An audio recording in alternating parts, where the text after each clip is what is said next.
अभी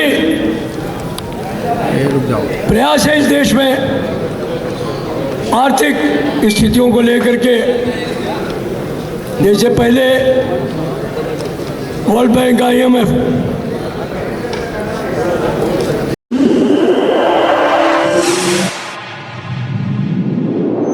इस news channel पर जो भी वक्ता ने कहा वो उसकी अपनी राय है, जिसकी पुष्टि नेशन न्यूज इंडिया नहीं करता। धन्यवाद। एशियन डेवलपमेंट बैंक और दूसरे हावी रहते थे वित्तीय संस्थान, आज की तारीख में करीब करीब हालात वही हैं। बस सिर्फ फर्क कितना है कि पहले चीज़ें धीरे तरीके से चलती थी कांग्रेस शासन में, अब वही आर्थिक नीतियां, जो वो आर्थिक नीतियां उनकी थी, उन्हीं को वर्तमान सरकार बहुत तेजी से चलाने का काम कर।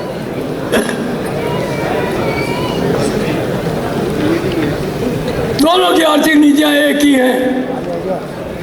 चुनाव घोषणा पत्र पे मत जाइए किसी की, जो पीछे हुआ है उसके ऊपर देखने की आवश्यकता है। सरकार बदलने से कुछ बदल नहीं जाता है। चंद्रशेखर जी ने एक दिन पार्लियामेंट में कहा था कि सरकार जरूर बदल गई है लेकिन सब कुछ वही है। और उसको उन्होंने कुछ शेर के द्वारा कहा था, मुझे कुछ थोड़ा थोड़ा याद पड़ता है। उन्होंने कहा था कि पक्षी ये कहते हैं कि चमन बदला है, पक्षी ये कहते हैं कि चमन बदला है, आसमां के सितारे ये कहते हैं कि गगन बदला है। आसमां के सितारे ये कहते हैं कि गगन बदला है। शमशान की खामोशी मगर कहती है लाश वही सिर्फ कफन बदला है लाश वही सिर्फ कफन बदला है। तो कांग्रेस हो बीजेपी हो, इनकी आर्थिक नीतियों में कोई अंतर नहीं है। बस बात एक ये है, हम इस सरकार की बावजूद इसके कि हम कोई सरकारी नहीं है, इस बात के लिए सराहना जरूर करते कि इतना फोकस भारतीय रेल पे कभी नहीं। पिछले वर्ष के बजट में 1,25,000 करोड़ रुपए भारतीय रेल के विकास के लिए आवंटित किए गए। और अभी जब अंतरिम बजट पेश किया श्रीमान श्री वैष्णव जी ने, तो 2,46,000 करोड़ रुपए का बजट जो है वो भारतीय रेल के लिए प्रस्तुत किया। ये पैसा भारतीय रेल के इंफ्रास्ट्रक्चर के बढ़ने के लिए आएगा। भारतीय रेल तरक्की करेगी, नए कॉरिडोर बनेंगे, नई गाड़ियां बनेंगी, नई पटरियां बिछेंगी, इंफ्रास्ट्रक्चर का डेवलपमेंट होगा। में क्या नुकसान? हमारे बहुत सारे साथी कहते हैं अमृतकाल में अमृत स्टेशन बन रहे हैं, हर जगह काम हो रहा है, बन रहे हैं, तो रहेंगे तो जमीन में ही रहेंगे, तो भारतीय रेल का हिस्सा कोई अपनी छाती पे लाद के तो नहीं ले जाएगा उनको। अगर विकास हो रहा है तो होने दो, लेकिन कुछ लोगों को ऐसी चटनी चढ़ाई गई है, अफीम करना चाहिए कि वो उस बात को समझने का प्रयास ही नहीं करते। बस एक बात दिमाग में रखनी है, और उसके लिए भी मैं ऑल इंडिया डिफेंस फेडरेशन के कैडर को बहुत बधाई देता हूँ। पीयूष गोयल जी ने कोशिश की कि 150 गाड़ियाँ हमारा ड्राइवर चलाएगा, हमारी पटरियों पर चलेंगी, हमारा स्टेशन मास्टर, हमारे ऑपरेटिंग स्टाफ उसको हैंडल करेंगे, लेकिन उसकी मलाई जो है वो खाने के लिए टेंडर करने का काम किया था। आपने पूरे देश में ऑल इंडिया फेडरेशन के कहने पर इसका विरोध किया। आज वो कोई भी ट्रेन चलाने की स्थिति में नहीं है, वो टेंडर सफाक है। तो देखिए कितना ढीठ है ये। इन्होंने देखा कि एक बार भाग गए तो आज दोबारा टेंडर कर दिया जाए। पहली बार 2 टेंडर आए थे, एक IRCTC और दूसरा मेगा।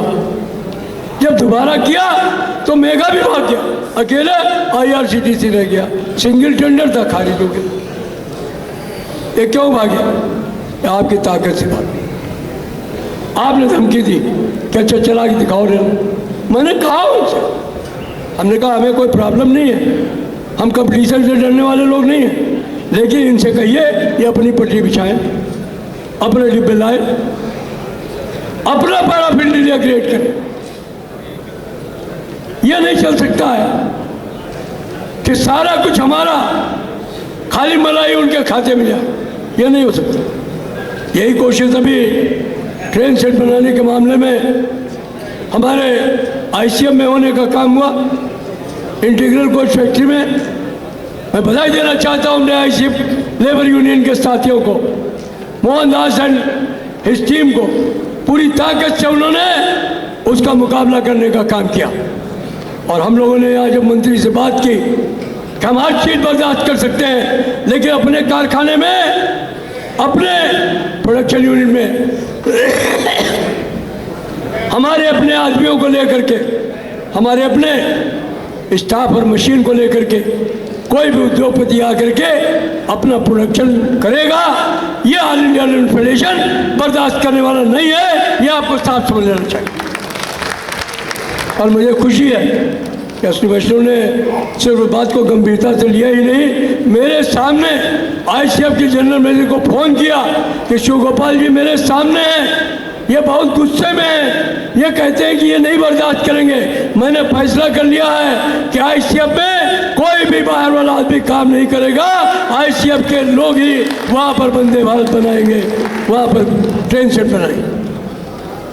और भविष्य के लिए भी सेट हो गया। उस दिन 27 तारीख को जब उन्होंने कहा कि हमने पार्लियामेंट के अंदर भी कहा है कि रोडों का प्राइवेटाइजेशन नहीं होगा, और यहाँ भी कह रहा हूँ, आपकी तारीफ भी बहुत की, कहा ये डाक टिकट तो इस बात के लिए है कि आपने संघर्ष किए, आपने कुर्बानियाँ दी हैं, आपकी लीडरशिप ऐसी है जिसने कुर्बानियाँ दी। तो उसके पीछे इन्हीं सब चीज़ों का बोध होता है उनको। आज तक किसी ट्रेड यूनियन ऑर्गेनाइजेशन का आपने देखा नहीं होगा कि डाक टिकट जारी होता है। अब भले हो सकता है कि कुछ लोग नकलची बंदर लोग हैं, वो हर काम जो आप करते हैं उसके बाद में उसकी नकल करते हैं और उसके बाद में फिर हो जाता है। लोग कहते हैं ये क्या हो रहा है? हमने कहा हमारे लोग शिकारी हैं, जंगल जाते हैं, शेर को मारते हैं, छोड़ के चले आते हैं, ये उसकी खाल उतार करके घूमते हैं, देखो मैंने शेर मारा।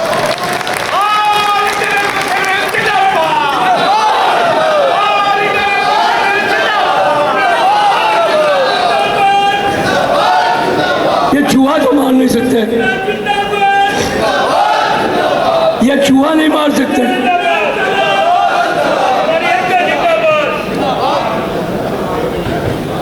तो मित्रों, ये जो पॉलिटिकल सिस्टम है, कहीं ना कहीं पर ये भारतीय आर्थिक नीतियों के बजाय विश्व की आर्थिक नीतियों से, वर्ल्ड बैंक से, IMF से, या जो हमारे वित्तीय कर्जा देने वाले संस्थान हैं उनसे ग्रसित रहता है। लेकिन हमारी सबकी जिम्मेदारी बहुत है कि हमारे अच्छा क्या है, बुरा क्या है, हम लोग इसको देख करके आगे बढ़े, राजनीति भी ना बढ़े। राजनीति की बात आप करेंगे तो जो वो करते थे वही ये भी कर रहे। मैंने आपको बताया नरसिम्हा राव की सरकार से शुरू हुआ था वो काम, मनमोहन सिंह ने भी उसको किया, आज भी वही जारी है। प्रधानमंत्री जी ने आपको आपके सम्मेलन के लिए बधाई दी, संदेश भी दिया।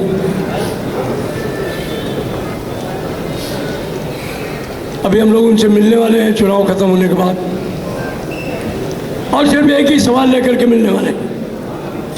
देखिए, एक बात बता दें आपको, सितंबर के महीने में नया पे कमीशन अनाउंस हो जाएगा। मैं आज ही आप ही से आपको बता दे रहा हूँ।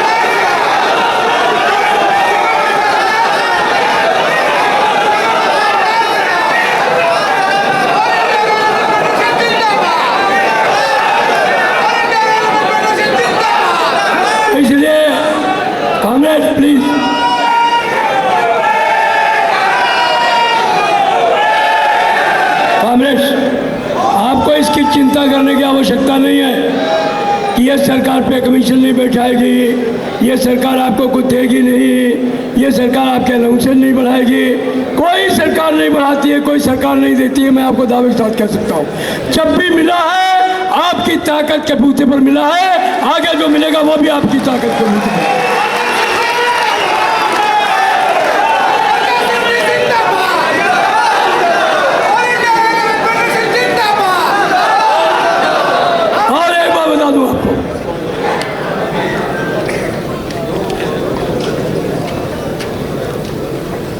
थोड़ा बुरा तो लगेगा, थोड़ी देर के लिए आप झटके में भी आएंगे, जो अगली बात मैं कहने वाला हूँ।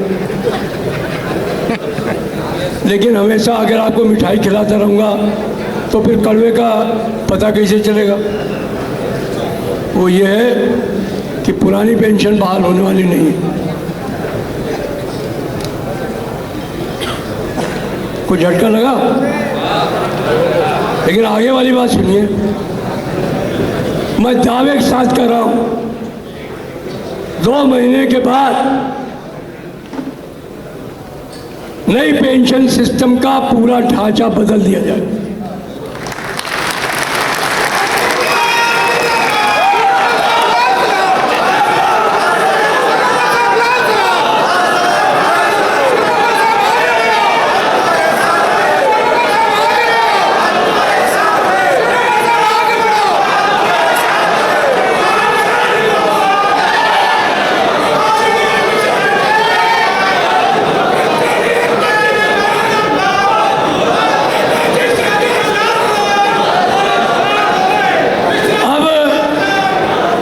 जो हमारे विरोधी हैं,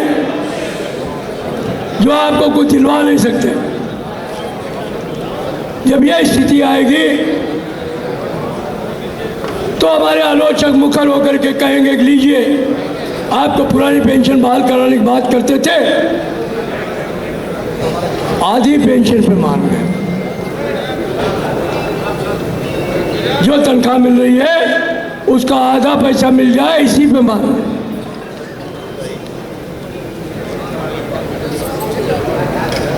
दिखते हैं, परेशानियां हैं। आप उनको कहिएगा अभी कुछ नहीं, अभी तो तैयारी करिए, अभी तो तैयारी करिए पूरी।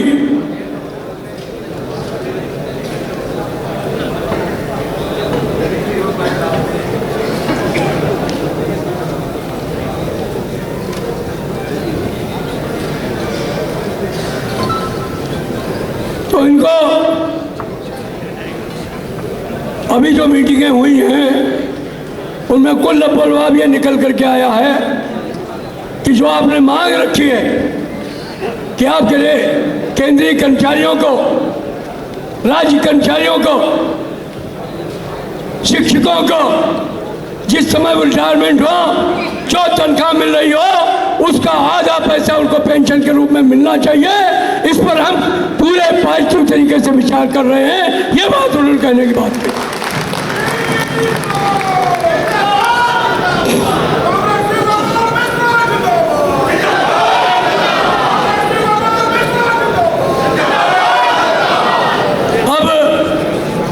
चुनाव के मैदान में हैं सब लोग, 2 महीने का समय मांगा है उन्होंने।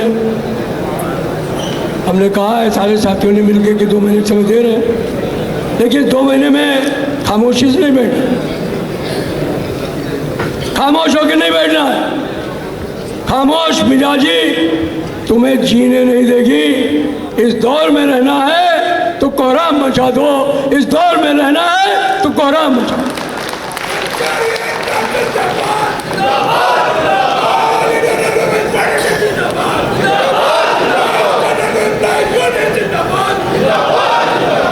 तो इसलिए मैं आप तमाम साथियों से निवेदन कर रहा हूँ कि उनके आश्वासन अपनी जगह है, लेकिन अपनी तैयारी अपनी जगह रहनी चाहिए। अभी प्रस्ताव आएंगे, हमने उस पर प्रस्ताव लेने का भी काम करना है। हमने उसमें पूरे तौर पर तैयार रहने की बात कही है। बहुत सारे चैलेंजेज हैं हम लोगों के सामने, स्थानीय स्तर से लेकर के रेलवे बोर्ड तक, भारत सरकार तक बहुत सारी चुनौतियां हैं। हमने उसका चर्चा किया है अपनी इस रिपोर्ट में। लेकिन हर मर्ज का एक ही इलाज है कि हम जितना संगठित होंगे और संघर्ष के लिए जितना तैयार होंगे, चुनौतियों पर विजय उतनी जल्दी पाई जा सकती है। यही मैं आपसे अपील करना चाहता हूँ। आप लोग तैयार रहेंगे ना? वैसे मत रहिएगा जैसे भी हमने हड़ताल कहा था 1 मई से जाएंगे। उस समय जो आपकी तैयारी थी जरा अपने गिरफ्तार में झांक के देखिएगा। आप हमारे डेलीगेट हैं। डेलीगेट का मतलब वो जनरल सेक्रेटरी से कम नहीं होता है। हमारा हर डेलीगेट हमारा महामंत्री है।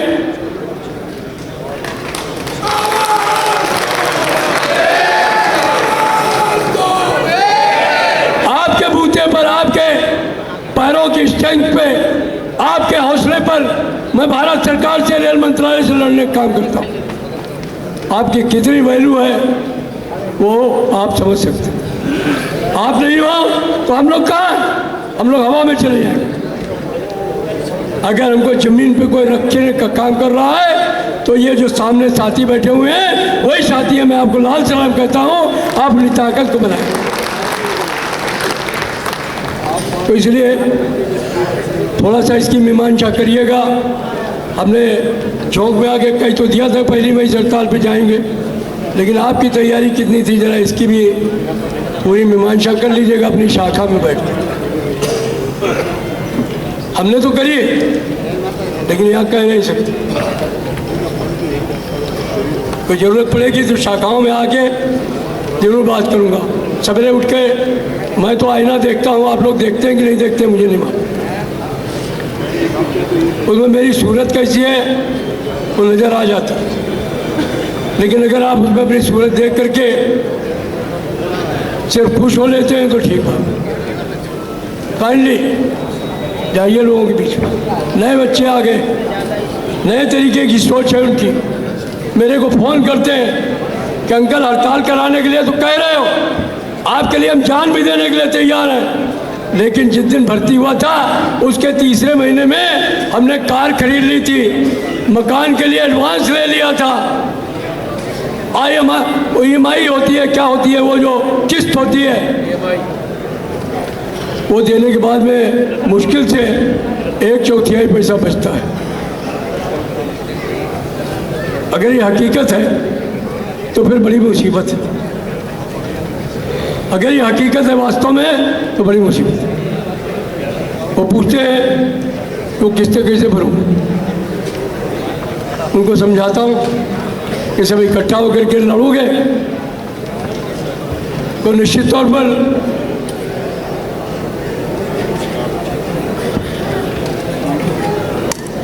आपको उसका लाभ भी मिलेगा और किस्तें भी जमा कर पाओगे। और अगर हिम्मत नहीं करोगे तो जो मिल रहा है वो भी छीन जाएगा। तो आज के नए बच्चों को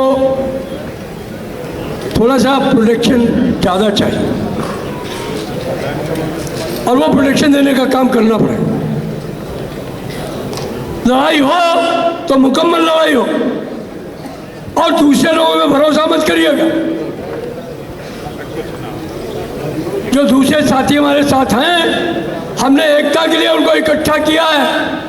बहुत सारे साथी हमारे साथ रहने वाले हैं, लेकिन कुछ लोग हैं जिनको हमेशा भागने की आदत रही है, जिन्होंने हमेशा मजदूर आंदोलन की पीठ में छुरा भोंका है, जिन्होंने हमेशा मलाई खाई है, लॉयल इंक्रीमेंट लिए हैं, लॉयल कोटे में बच्चों को भर्ती कराया है।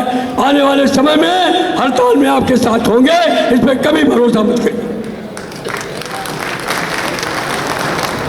आपको अपने पैर खड़े होकर के लड़ाई लड़नी होगी, वो तैयारी आपको करनी। तो ये मैं आपसे निवेदन करना चाहता हूँ। आपने बहुत अच्छे तरीके से युवाओं को, महिलाओं को संगठित करने का काम किया।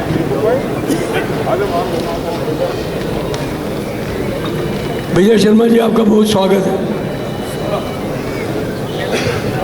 हमारे पुराने साथी हैं, मथुरा आ गए हैं, लेकिन यूनियन के साथ इनका जो जुड़ाव तब था, आज भी हम लोगों के साथ में है। जोरदार तालियों से इनका इस्तेमाल।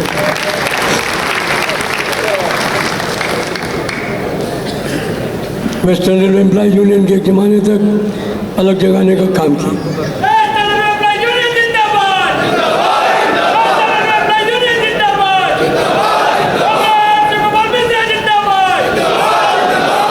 और साथियों,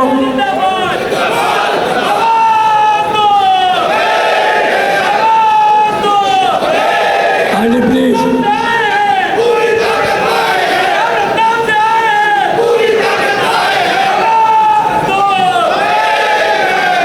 अरे यार सोलंकी, हमको मालूम है तुम रतलाम से लाए हो, सबके लिए भुजिया लाए हो, सेव लाए हो, ये तो हम मान सकते हैं, लेकिन ताकत अभी और बनाने की आवश्यकता है और वो आप बनाएंगे, मुझे पूरा विश्वास है।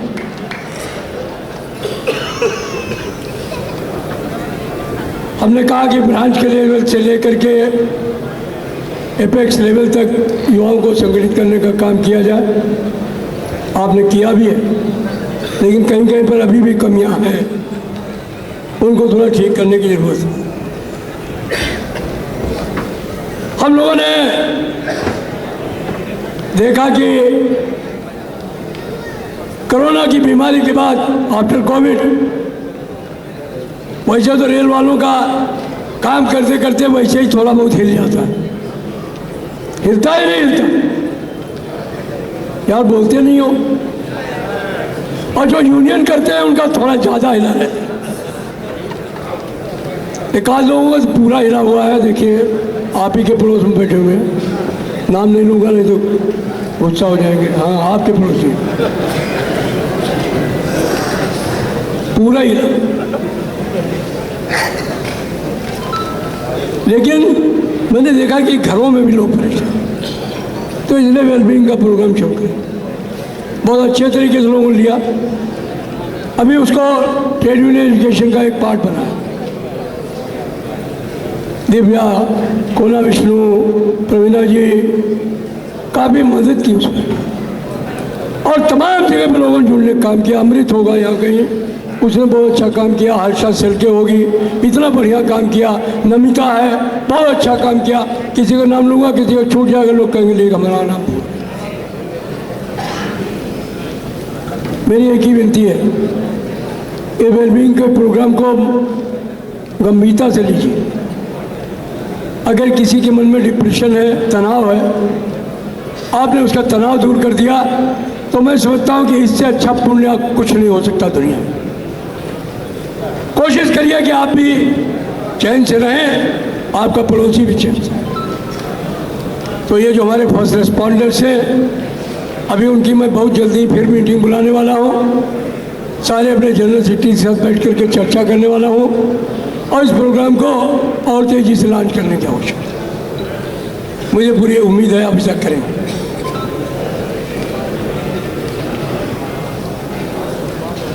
हमने बहुत प्रयास करके लार्जेस्ट स्कीम ममता जी से एक तरीके से निगोशिएट करके, क्या उनकी ममता रेल कर्मचारियों के प्रति जगा करके एक ऐसा आदेश करा दिया था जिससे हमें लगता था कि अब आने वाले समय में सेफ्टी क्या सारे कैटेगरी में एक तरफ जो रिटायरमेंट लेना चाहेगा, वॉलंटियर रिटायरमेंट, वो ले करके अपने घर जाएगा और बच्चा उसका रेल में आ जाएगा। ऐसा प्लान बना लिया, लेकिन एक लालची आदमी ने कोर्ट में जाके सब सत्यानाश किया।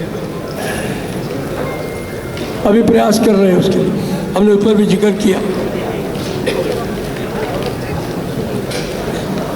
क्योंकि सेफ्टी रिलेटेड रिटायरमेंट स्कीम से कुछ नहीं मिला था, और सैल्यूट उससे भी ज़्यादा खराब है, तो उस पर एग्रीमेंट नहीं हो रहा है। हम चाहते हैं लार्जेस्ट जैसी स्कीम ही आ जाए। हमें आशा है कि निकट भविष्य में चुनावों के बाद हम माननीय मंत्री जी से फिर मिलेंगे और प्रयास करेंगे कि उसको आगे बढ़ाने का। आज बहुत सारे कोर्स कंप्लीटेड एक्ट अप्रेंटिस यहाँ बैठे होंगे, बहुत सारे कोर्स कंप्लीटेड एक्ट अप्रेंटिस भर्ती कोर्स कंप्लीट करने के बाद सड़क पर टहलने लगते थे। भर्ती का कोई भरोसा नहीं था, लेकिन ऑल इंडिया रेल फेडरेशन है, जिसने लड़ाई को गंभीरता से लड़ा। और आज हमें फख्र है कि 1 लाख से ऊपर अप्रेंटिसेस को हम लोगों ने रेलवे में लाने का रास्ता खोलने का काम किया। अभी फिर 1 लाख वैकेंसी आने वाली है अक्टूबर के महीने में। 20% अप्रेंटिसेस भी आए। पीईटी समाप्त, 30% एनसीवीटी के नंबरों का जोड़ा जाना, ये सारी चीज़ें जो हैं मैं समझता हूँ कि एक बहुत बड़ा कदम है हमारे अप्रेंटिसेस के लिए। प्रॉब्लम्स हैं कुछ, हमने रिपोर्ट में लिखा है कि 109 बच्चों के साथ जाती हुई है। जो लोग B1 C1 में पास हैं उनको नहीं लिया जा रहा है। कुछ जाति के आधार पर प्रॉब्लम हो रही है। हम लोगों सब जाति वाला तो मामला अभी परसों हमारे रेलवे बोर्ड ने निपटा दिया। लोहार जाति को लेकर के प्रॉब्लम हो रही थी, उस पर चिट्ठी इशू हो गई। लेकिन अभी जो B1 C1 में पास हुए हैं उनके लिए हम लोग लगे हुए हैं। 109 वाले में बहुत सारे कोर्ट केस हो गए, इसलिए थोड़े हाथ बंद गए। लेकिन अप्रेंटिसेस साथियों को दिल से लगे, उनको अभी से संगठन का हिस्सा। चूँकि ऑल इंडिया फेडरेशन है तो अप्रेंटिस स्कीम रहेगी और अप्रेंटिस ट्रेंड होके आएंगे तो हम उनको रेलवे में रेगुलर कराएंगे। ये हमारी सोच है, ये हमारा प्लान है, ये हमारा प्रोसेस है। तो उनको पहले से ही अपने संगठन का हिस्सा बना। बहुत सारी चीज़ों के बारे में हम लोगों ने इसमें चर्चा की है, बार्गेनिंग से लेकर के नॉन बार्गेनिंग तक। अभी रेलवे पेंशनर्स के बारे में हमने देखा कि जहाँ भी जाता हूँ 50% से ज़्यादा प्रॉब्लम पेंशनर्स उठाते। उज्जैन में महाकाल की नगरी में फैसला लिया आप लोगों ने कि ऑल इंडिया फेडरेशन अपने पेंशनर्स का ऑर्गेनाइजेशन बनाएगा। हमने उसके संविधान बनाए, उसको अप्रूव कराया, रजिस्टर्ड संगठन बन गया। बॉम्बे में आपने फैसला किया कि हम जिस तरीके से ऑल इंडिया फेडरेशन के एफिलिएट्स की ब्रांचेज हैं हम उस तरीके से उनको भी उसमें शामिल करने का काम, उनकी भी ब्रांचें बनाई। फैसला तो ये लिया था कि ये काम 31 दिसंबर तक हो जाए। मेरी समझ से हुआ नहीं है। अभी यहाँ से जाने के बाद ये काम आप तमाम साथियों को करना है। जो रेलवे में आपकी यूनियन को चलाने का काम करते थे, आपके इस यूनियन को इस स्तर तक लाने का काम किया है उन्होंने। जिनके दिमाग में संगठन में आगे बढ़ते देखने की अभिलाषा है, उन सबको इकट्ठा करिए। अगर ब्रांच के लेवल पर ये पेंशनर ऑर्गेनाइजेशन आपने बना लिया, मंडल स्तर पर बन गया, जोनल स्तर पर बन गया, तो आने वाले समय में आपके मुफ्त में बहुत सारे स्पोक्स पर्सन मिल जाएंगे आपको। हमारे यहाँ लोग कहते हैं फतेह की नगाड़ची, थे आप कुछ नहीं रहे लेकिन आपका नगाड़ा बजा रहे। अभी चुनाव आएंगे और ये बात दिमाग में रख लीजिए। अभी हमारे प्रेसिडेंट ने बोला है आप निश्चित तौर पर चुनाव होंगे, अगस्त के महीने में चुनाव होंगे।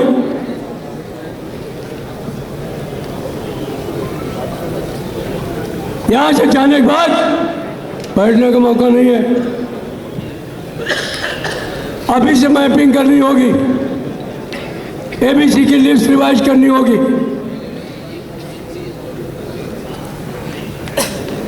एबीसी लिस्ट रिवाइज करके एक एक बंदे से मिलना होगा जो विघ्न संतोषी आत्माएं हैं, अभिशप्त आत्माएं हैं, उनको संतुष्ट करना पड़ेगा, चाहे लुभान से हो चाहे प्यार से।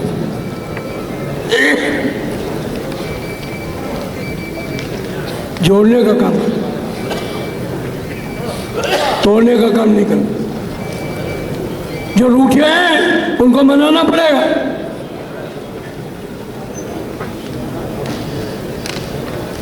आप चाहे जितना अच्छा जल जो है गंगोत्री से निकाल लीजिए, लेकिन नीचे अगर गड़बड़ी हुई तो फिर मुश्किल तो होती। तो इसलिए ये जिम्मेदारी भी हमारे डेलीगेट साथियों की है, जो शाखा मंत्री हैं विशेषतः, कि अपनी शाखाओं को समर्पित शाखाएं बनाइए, बिना कोई प्रचार किए हुए लोगों के बीच में इस तरीके से भी चाहिए कि आने वाले समय में जिस समय चुनाव की घोषणा हो, निश्चित तौर पर ना आपका सारा संगठन जो है, हमारे सारे एफिलिएट जो हैं, वो सिंगल यूनियन बनकर के आए और फेडरेशन भी सिंगल फेडरेशन हो, तभी हमारी और आपके ये 100 साल के जो समय है उसका हम लोग सही मामले में उसकी व्याख्या करते हैं। आप ऐसा करेंगे ना? आवाज तो नहीं आई, हाथ भी नहीं सबके उठे। अगर किसी का हाथ नहीं उठेगा तो मैं समझूंगा कोई कुछ प्रॉब्लम है, फिजियोथेरेपिस्ट को बुलवाएंगे।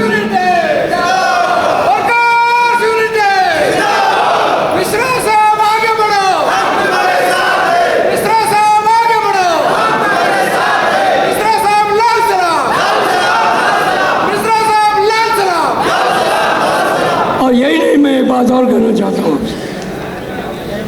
ये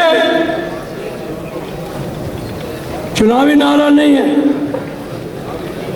अभी वैसे 51% की व्यवस्था आई नहीं है, लेकिन ये सरकार आते ही रूल बदल सकती है, तो वो तैयारी भी आपको करती रहनी पड़ेगी। उनका 400 का आंकड़ा तो पार हो या ना हो हमसे कोई मतलब नहीं है, लेकिन हमारा नारा है अब की बार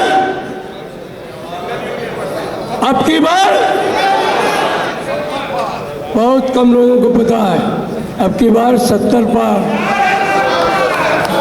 अब की बार आप नहीं इंटरेस्टेड है लगता 70 पार में, हैं? अच्छा, कितने लोग 70 पार में विश्वास रखते हैं बताइए? चलिए ठीक, प्रयास करिए।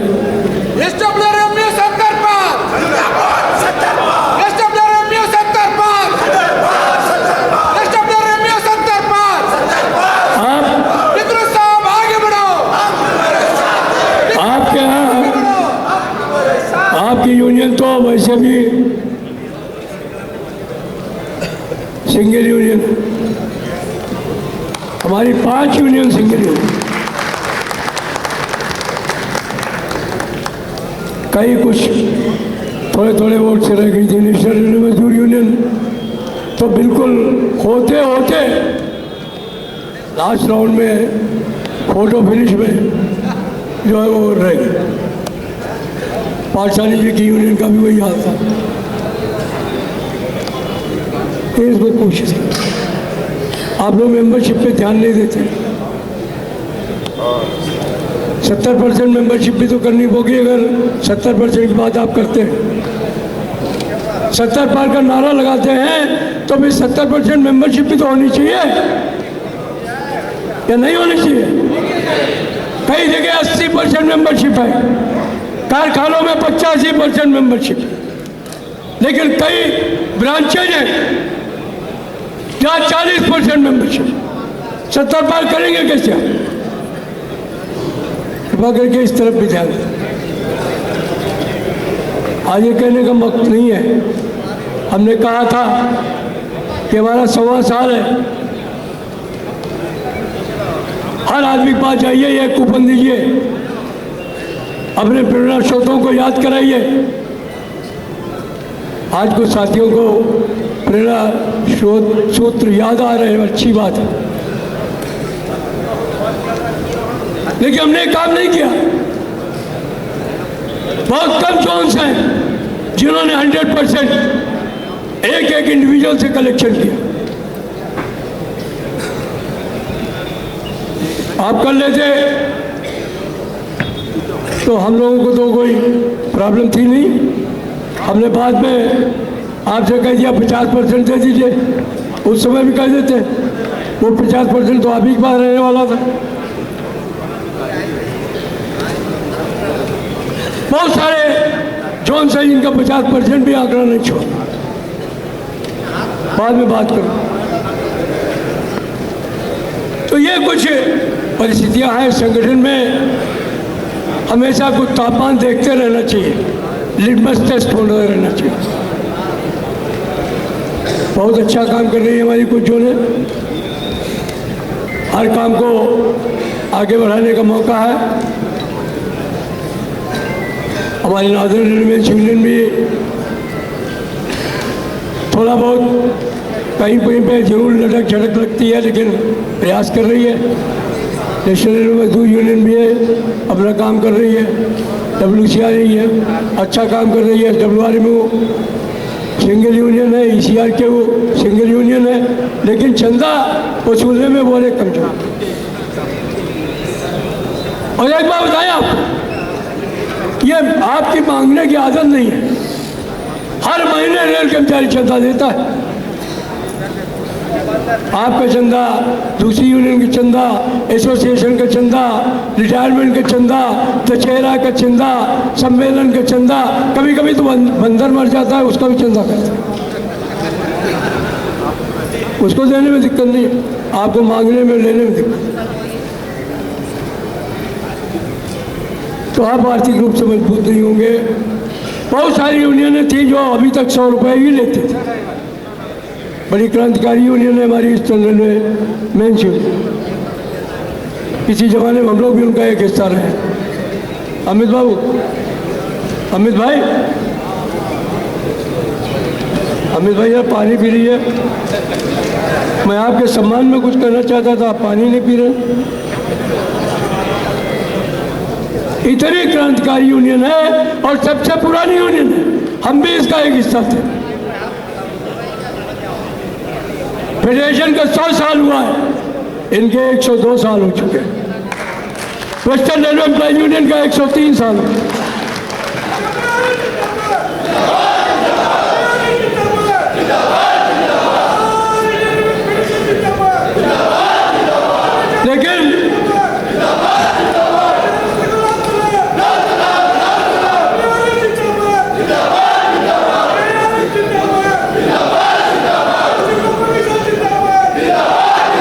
लेकिन यूनियन का चंदा नहीं बढ़ा,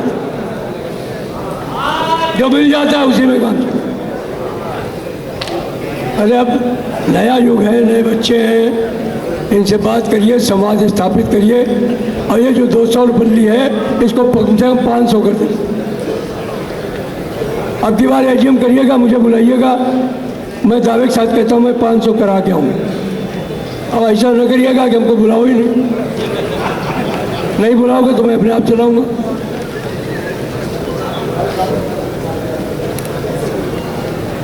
तो ये जो रेलवे मजदूर यूनियन के साथी हैं, बड़ी मुश्किल से ठोक पीट करके 100 रुपये चंदा था इनका पिछले साल, अब 200 रुपये की।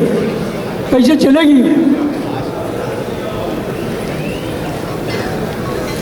बोला बाबू आपका भी यही हाल है।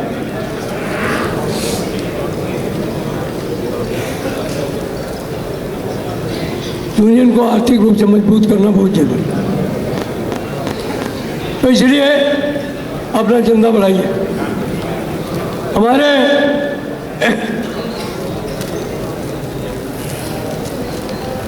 नेशनल रेलवे मजदूर यूनियन की 3 साल पहले मेंबरशिप शेड्यूल कम हो गई। मैंने वेणु नायर से पूछा ये क्या है, इन्होंने हमको बता दिया ये है, लेकिन अगले साल से देखिएगा, अगले साल से उत्तर बढ़ती चली। आज मैं दावे के साथ कह सकता हूँ कि वो अपने क्षेत्र में 75 और 80% के बीच में मेंबरशिप है।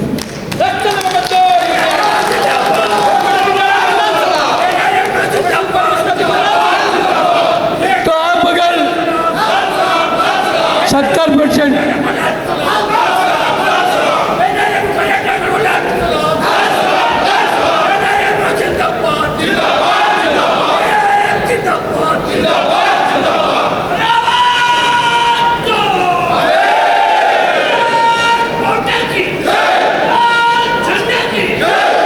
तो अगर आप अपना मेंबरशिप नहीं बढ़ाएंगे,